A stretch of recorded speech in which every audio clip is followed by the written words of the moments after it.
Yohanan, capítulo 3, o versículo 1. Yohanan é conhecido também como João, o Evangelho. No capítulo 3, o versículo 1, a Escritura fala de um homem chamado Nakdimon, e nas versões comum que as pessoas, por exemplo, João Ferreira de Almeida e outras, nós encontramos ele com o nome de Nicodemos. Este homem, certa noite, foi encontrar com o mestre Yahushua, e este homem era um príncipe dos Yahudim. E diz, as Escrituras afirma que, quando ele encontrou com o mestre, ele diz assim: bem sabemos que tu és do Eterno, é vindo do Eterno, que ninguém pode fazer as coisas que você faz, se o Espírito do Eterno não for contigo, não for com você. E Yahushua disse para ele: em verdade, eu te afirmo que aquele que não nascer de novo não pode ver o reino dos céus, não pode ver o reino do Altíssimo.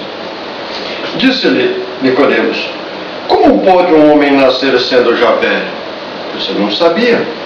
Ele continua: porventura, será que entrar novamente no ventre de sua mãe nascer? Versículo 5, o mestre responde para ele: na verdade, eu te afirmo que aquele que não nascer da água e do Espírito não pode ver o reino dos céus, não pode entrar, não pode perceber. O que é nascido da carne é carne, e o que é nascido do Espírito é Espírito. Versículo 7. Mas não te maravilhes de eu ter te afirmado que necessário vos é nascer de novo.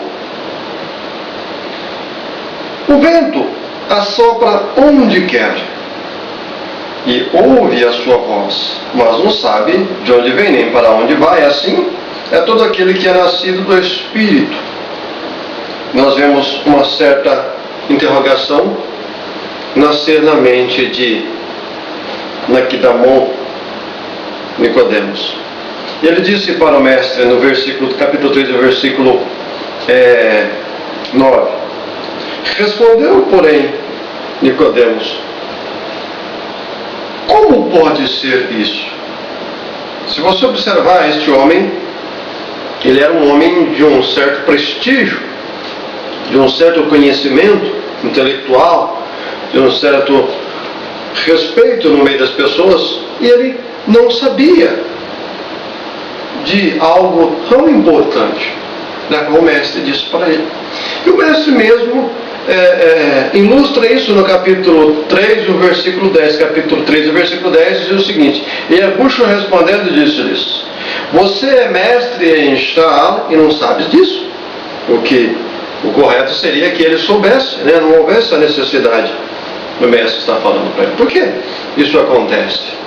Porque na realidade, meus irmãos, muitas pessoas supostamente religiosas que acham que são expert em religião, na realidade eles conhecem as coisas na área material, ou dizem que conhecem na área espiritual, o que na realidade acabam não conhecendo. Por mais que eles lidam com pessoas, a parte espiritual da qual as Escrituras afirmam que o reino dos céus está entre nós, está em nosso meio, está predisposto para que cada um de nós possamos perceber isso, Existe a necessidade de nós prestarmos atenção.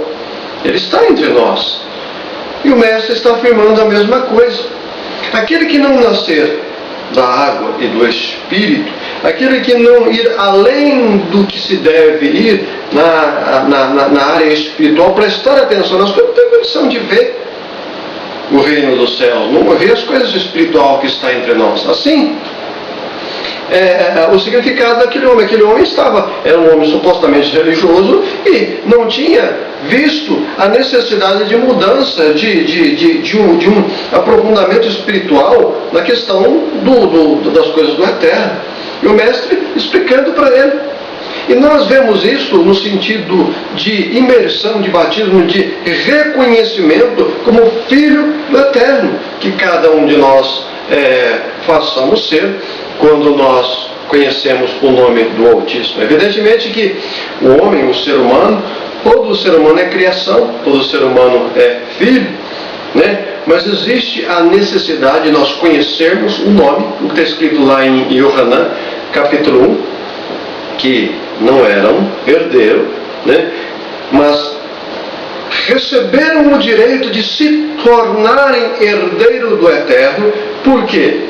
Porque creram no seu nome. Está escrito isso aonde? Está escrito no livro de Yohanan, capítulo 1, e o versículo 11, está escrito: ele veio para o que era seu, e os seus não receberam, mas a todo quanto receberam, deu-lhes o poder, o direito, de serem feitos filhos do Eterno, ou seja, de se tornarem filho do Eterno. A quem? Aos que crerem no seu nome, os quais não nasceram do sangue, nem da vontade da carne, nem da vontade do homem, mas do Eterno. Aí afirma: e o Verbo se fez carne. Nós vemos o significado dessa intenção do material se tornar espiritual e o homem reconhecer que existe um ser espiritual, da qual, a partir do momento que nós prestamos adoração a ele, nós passamos a ser herdeiro através do seu nome, através da sua origem. Os movimentos religiosos que estão aí, né? Nós levamos na área do cristianismo, do judaísmo, dos movimentos ligados a Israel, as pessoas levam em consideração que existe um ser superior, existe o Eterno, o Altíssimo, que as pessoas chamam de Deus, outros chamam de Senhor, mas esse termo Deus, esse termo Senhor, são termos gregos. Nós sabemos que do hebraico vem a forma Elohim, o Altíssimo, o Todo-Poderoso, né? Então nós temos no nosso idioma formas de nos referir ao Eterno sem precisar usar a expressão Deus ou a expressão Senhor, que é nomes estrangeiros, nomes que não vêm do hebraico. Quando você refere-se ao Eterno usando a expressão Deus, dá até a ideia de que você está referindo a um nome em português, mas esse nome tem uma origem etimológica. Esse nome Deus é um nome que de uma certa forma ainda precisa de uma certa tradução para ele. Você pergunta para uma pessoa: mas quem é Deus? E as pessoas carregam a sua memória um pouquinho e diz: é o Criador do Universo. O Criador do Universo é uma expressão que nós podemos falar no nosso idioma. Mas quem é o Senhor? Carrega novamente a memória: o Senhor é o Altíssimo. Então nós temos no nosso idioma uma forma da qual nós podemos usar para referir-se ao Todo-Poderoso sem usar as expressões gregas, as expressões estrangeiras, como Deus vem de Theos, Senhor vem de Kyrios. Nós temos várias expressões aqui que são expressões gregas. Nós temos, por exemplo, Kyrios, Senhor, que é a mesma coisa. Theos e Deus, que é a mesma coisa. Jesus e Jesus, ou Jesus, ou Jesus, que é a mesma coisa. O que é muito diferente do nome do Eterno e do Salvador Yahushua. Bastante diferente uma coisa da outra. Então nós temos expressões no nosso idioma da qual nós podemos referir ao Eterno. No nascer para esta salvação, que todos os movimentos evangélicos expressam que existe uma salvação, existe um Salvador pelo qual nós invocarmos o nome dele, né? Nós seremos salvos. Esse Salvador que todos os movimentos evangélicos expressam, o catolicismo expressa, ele não é grego, ele não é romano, ele é de Israel, ele é israelita, né? O nome dele é em hebraico. Quando nós falamos da simbologia da imersão, nós falamos de vários personagens. Quando você abre as escrituras, automaticamente você está pisando em solo israelense, pois a história passa naquela região. Essa história desse homem aqui chamado Nicodemos, né? O Nicodemo, ele era um homem que era religioso e não sabia a profundidade desse assunto.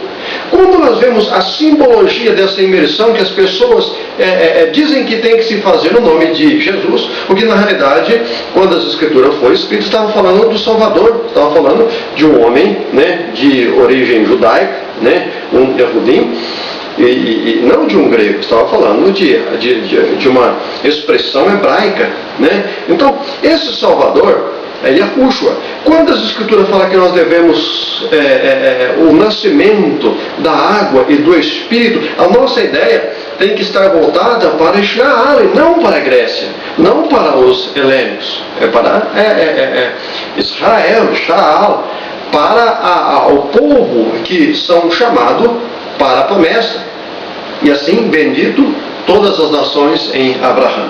Então nós vemos aqui a necessidade da imersão, mas a imersão invocando o nome original, que é através desse nome que nós passamos a ser herdeiro, né? Qual é a necessidade? Qual é a importância da imersão? A imersão, evidentemente, ela é para pessoas que foram nascidas pelo ouvir.